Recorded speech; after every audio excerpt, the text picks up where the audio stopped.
Selamat pagi Ibu, Bapak, dan anak-anak yang dikasihi dan mengasihi Tuhan Yesus. Selamat bertemu kembali dengan satu hati sapaan Tuhan tiap pagi dari GKJ Condong Catur. Pagi ini hari Kamis tanggal 4 November 2021 masih dalam tema besar bulan November ini adalah rahasia hidup bahagia.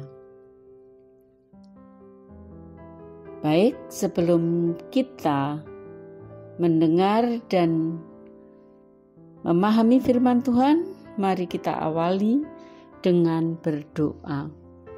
Selamat pagi Tuhan Yesus, Engkau sungguh baik, boleh membangunkan kami pada pagi hari ini.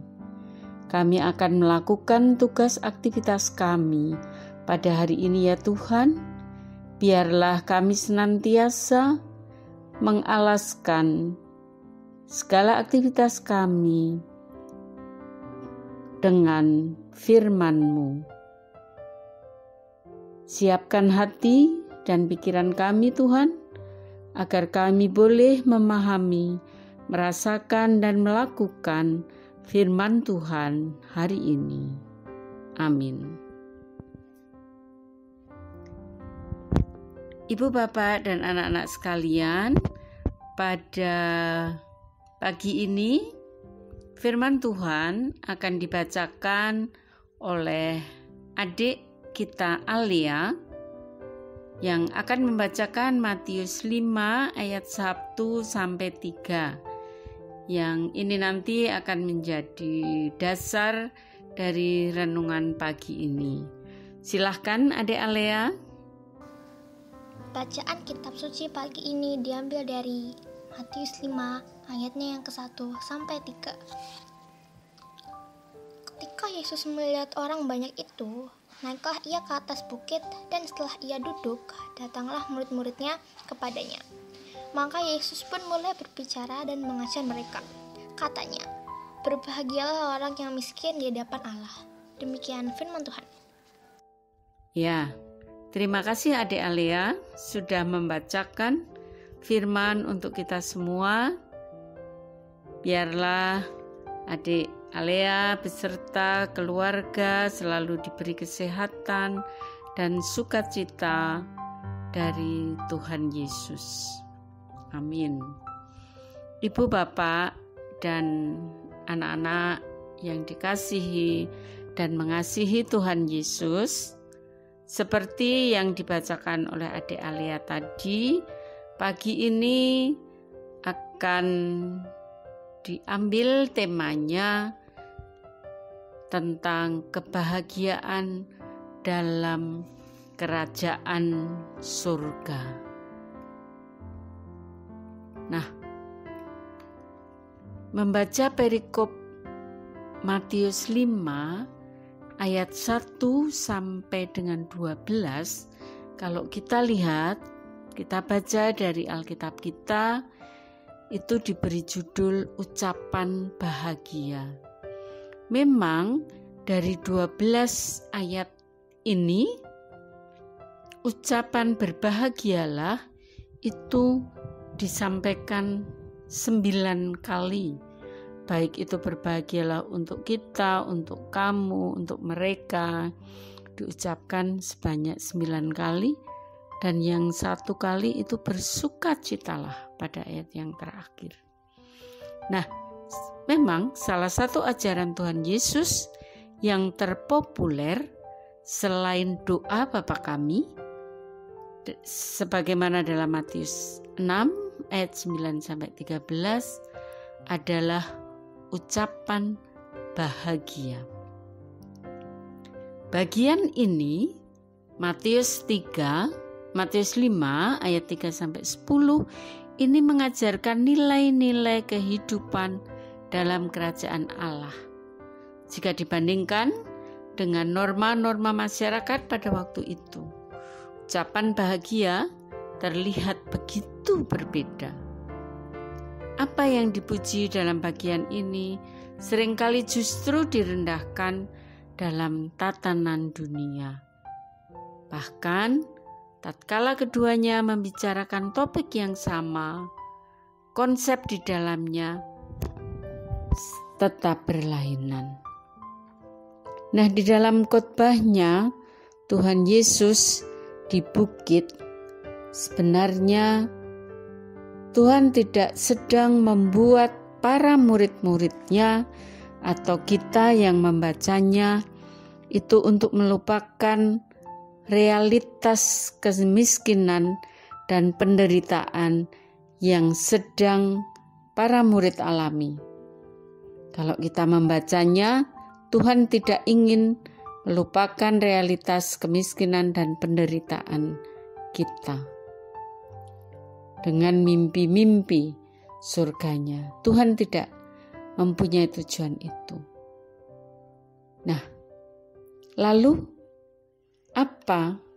seruan apa yang disampaikan oleh Tuhan supaya kita senantiasa bersuka cita?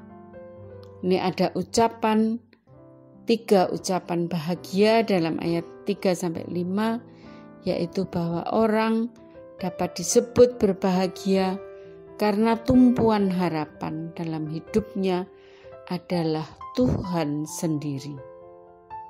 Kebahagiaan bisa dirasakan karena setiap manusia memiliki harapan dalam hidupnya bersama Tuhannya. Kemudian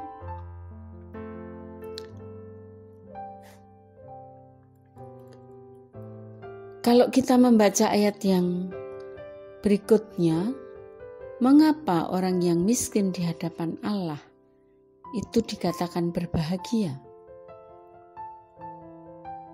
Orang yang miskin di hadapan Allah menyadari bahwa ia tidak akan dapat hidup dengan kekuatannya sendiri.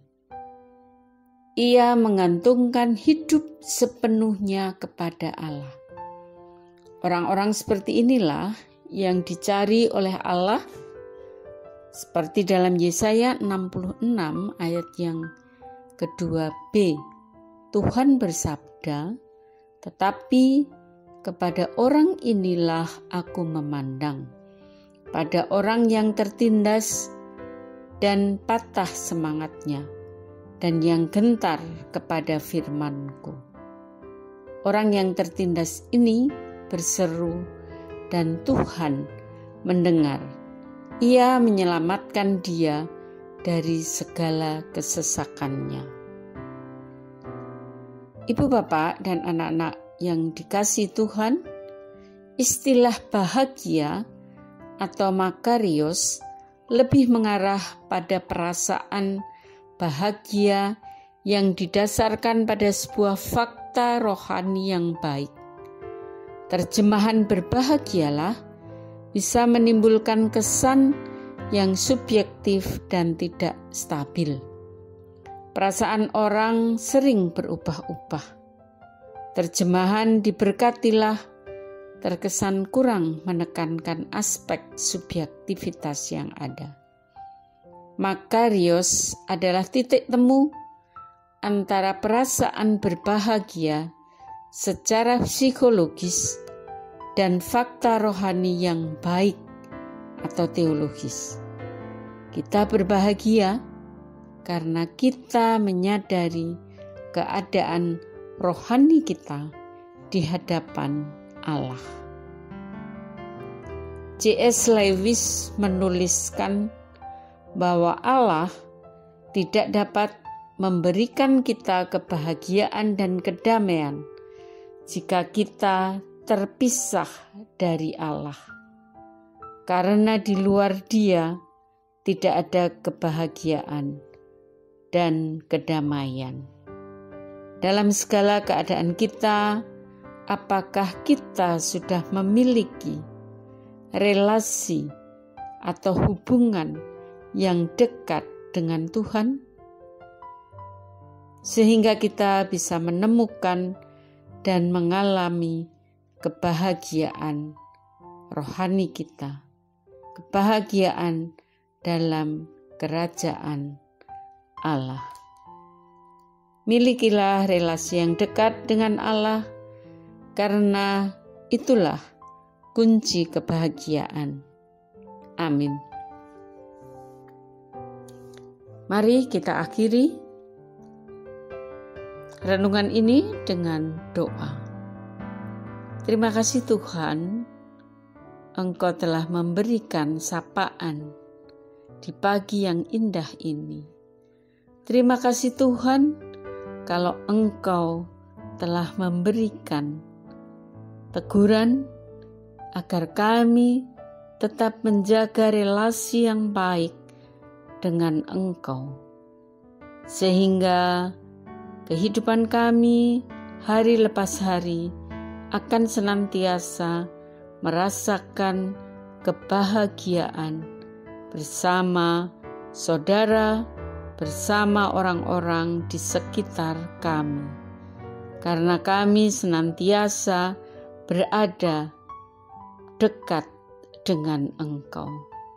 Terima kasih Tuhan untuk firman-Mu yang akan menguatkan kami di dalam kami melakukan tugas pekerjaan kami hari ini. Terima kasih Tuhan, ampuni segala kekurangan dan dosa yang ada pada kami. Dalam Kristus Tuhan, kami berdoa dan bersyukur. Amin. Demikian Ibu Bapak dan anak-anakku sekalian, renungan satu hati pada pagi hari ini. Terima kasih untuk Dek Alea juga Mas Iko yang sudah berperan dalam pelaksanaan satu hati pada pagi hari ini. Tuhan Yesus memberkati dan salam sehat selalu untuk kita. Amin.